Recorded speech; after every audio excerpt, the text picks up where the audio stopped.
This is YSM Sports Media. Want to thank you for all your love and support. Really appreciate it. We wouldn't be able to do this without you. Go ahead and hit that subscribe button right now and click the notification button for all future content. Here with Lando Rosa. What's good, Lando? What's going on, my brother? Thanks for coming by, man.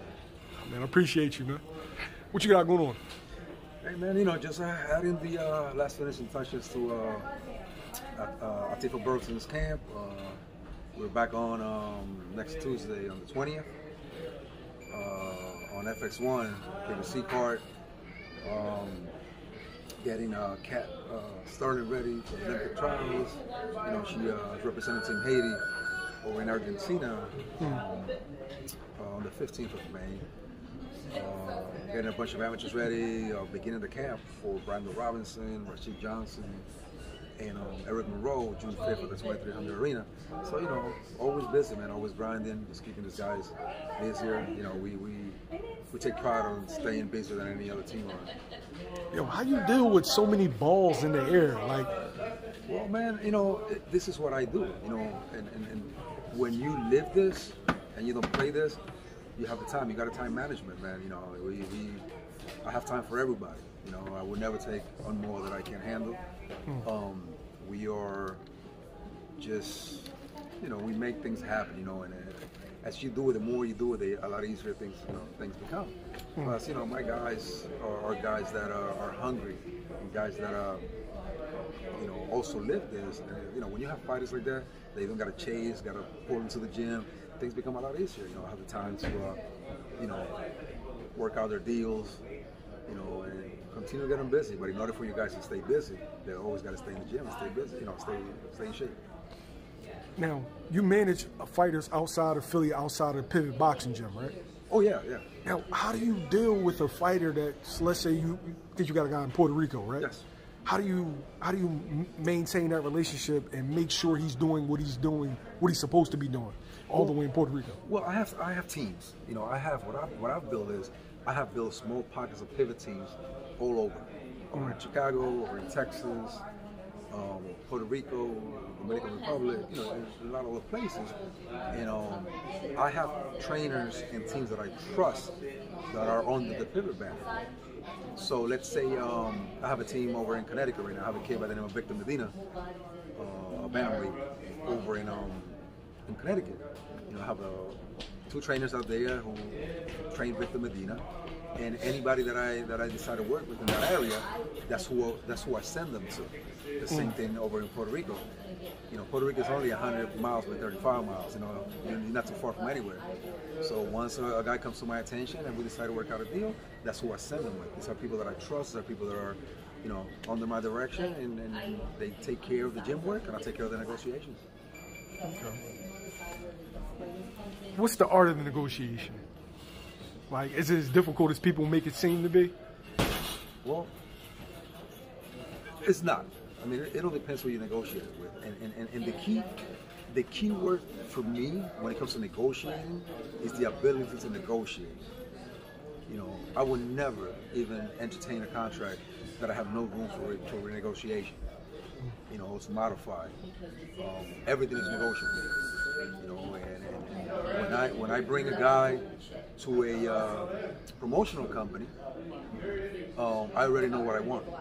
You know, and I'm set in what I want, and that's where our negotiation starts. You know, I would never take a contract that says, you know, this is the amount of fights you have. You know, this is how much money your fighter is making. No, I mean, everything has to be negotiable. And again, you know, because again, you know, my guy, you know, if you have a guy who won a fight and you took it to a promotional company, and he gets $1,000, let's say, for a promotional debut, how are you going to sign a contract that states, well, your first 10 fights are guaranteed $1,000 or whatever it is, when the competition is not going to be the same when you're a debut or when you are 10-0. So every fight has to be renegotiated. And that's how I do business. I know what type of fighters I bring to the table, and if there's no rules to negotiate, I'm not doing business with you. It's as simple as that. Now, do certain promotional companies fit certain fighters? Like, you already have it in your mind, okay, I have this guy, he's better suited for, let's say, a Bob, a Al, Yes. Eddie. Yes, definitely. I mean, you know, we have promotional companies like Golden Boy and really Top Rank most of Golden Boy, that we know that they steer towards the Latino community. You know, that's why you see that a lot of their fighters have WBO, WBC championships. You know, they fight on Univision or Telemundo, and their cars are in Kissimmee or Miami. You know, it's a huge Spanish, you know, community. So usually, now I have a relationship with a lot of different promotional companies. I have my favorite promotional company, which everybody knows who it is.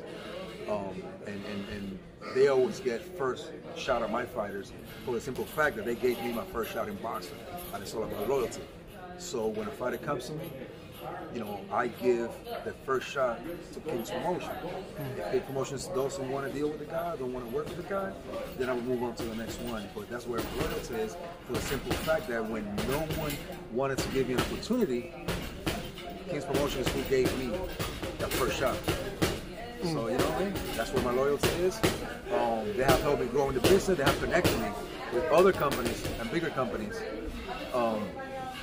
And they have helped me grow. You know, and that's why I do it. But yeah, definitely certain promotional companies are better fits for certain fighters. Okay. Now, what's the determining factor in you having your fighter sign with a certain promotional company? Now, all decisions go through you? Like, are you the final decision maker? Well, I am not the final decision maker, because you need to understand something. The fighter doesn't work for me. I work for the fighter. Okay. You know, so at the end of the day, I have many bosses. You know, Latifa Burton is my boss, Brandon Robinson is my boss, Rashid Justin. This is the guys that I work for. I am more of a go-getter and a filter for them. Which, you know, a lot of stuff and a lot of offers and a lot of, you know, promises come through my table. You know, whatever is unreal, it goes right in the trash. I won't even bring it to their attention. I wouldn't even let them entertain that. When something seems real, something seems that is beneficial for the team, then I bring it to them and I give them my opinion. Okay, this is what I think. I think this is how much it's worth. This is how much we should be getting. This is how much, you know, you should be getting this, and that. And if he agrees, then I go back to the company and say, look, this is what we want. If they're not willing to meet, then that's when negotiations start.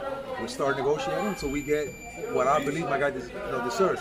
My guys will never be nickel and dime. You know, my guys will never be underpaid. You know, I know who I work for, I know who I represent, and my guys are going to be paid every dollar they deserve. That's all. Hold on, sorry. We got to stop this.